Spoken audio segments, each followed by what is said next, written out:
بسم الله الرحمن الرحيم. الرحمن علم القرآن، خلق الإنسان علمه البيان. الشمس والقمر بحسبان، والنجم والشجر يسجدان. والسماء رفعها ووضع الميزان، ألا تطغوا في الميزان. وأقيموا الوزن بالقسط ولا تخسروا الميزان. والأرض وضعها للأنام، فيها فاكهة والنخل ذات الأكمام، والحب ذو العصف والريحان. فبأي آلاء ربكما تكذبان؟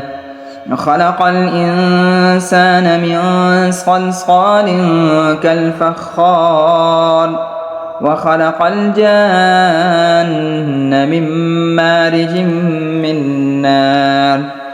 فبأي آلاء ربكما تكذبان؟ رب المشرقين ورب المغربين، فبأي آلاء ربكما تكذبان؟ مرج البحرين يلتقيان، بينهما برزخ لا يبغيان. فبأي آلاء ربكما تكذبان؟ يخرج منهما اللؤلؤ والمرجان. فبأي آلاء ربكما تكذبان؟ وله الجوار المنشآت في البحر كالأعلام. فبأي آلاء ربكما تكذبان؟ كل من عليها فان، ويبقى وجه ربك ذو الجلال والإكرام. فبأي آلاء ربكما تكذبان؟ يسأله من في السماوات والأرض، كل يوم هو في شأن. فبأي آلاء ربكما تكذبان؟ سنفرغ لكم أيها الثقلان. فبأي آلاء ربكما تكذبان؟ يا معشر الجن والإنس إن استطعتم أن تنفذوا من أقطار السماوات والأرض فانفذوا، لا تنفذون إلا بسلطان. فبأي آلاء ربكما تكذبان؟ يرسل عليكما شواظ من نار ونحاس فلا تنتصران. فبأي آلاء ربكما تكذبان؟ يا معشر الجن، فإذا انشقت السماء فكانت وردة كالدهان. فبأي آلاء ربكما تكذبان؟ فيومئذ لا يسأل عن ذنبه إنس ولا جان. فبأي آلاء ربكما تكذبان؟ يعرف المجرمون بسيماهم فيؤخذ بالنواصي والأقدام. فبأي آلاء ربكما تكذبان؟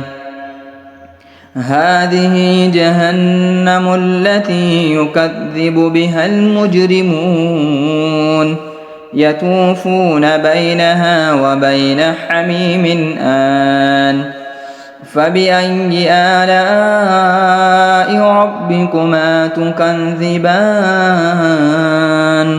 ولمن خاف مقام ربه جنتان، فبأي آلاء ربكما تكذبان ذواتا أفنان فبأي آلاء ربكما تكذبان فيهما عينان تجريان فبأي آلاء ربكما تكذبان فيهما من كل فاكهة زوجان فبأي آلاء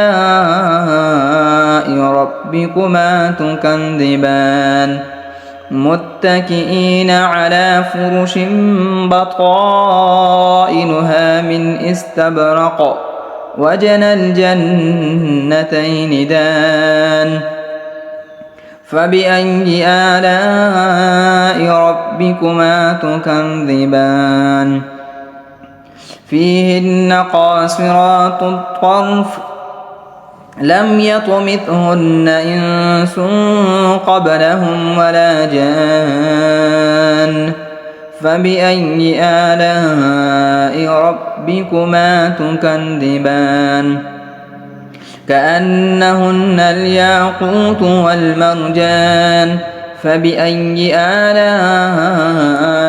ربكما تكذبان هل جزاء الإحسان إلا الإحسان فبأي آلاء ربكما تكذبان ومن دونهما جنتان فبأي آلاء ربكما تكذبان مدهامتان فبأي آلاء ربكما تكذبان فيهما عينان نضاختان فبأي آلاء ربكما تكذبان فيهما فاكهة ونخل ورمان فبأي آلاء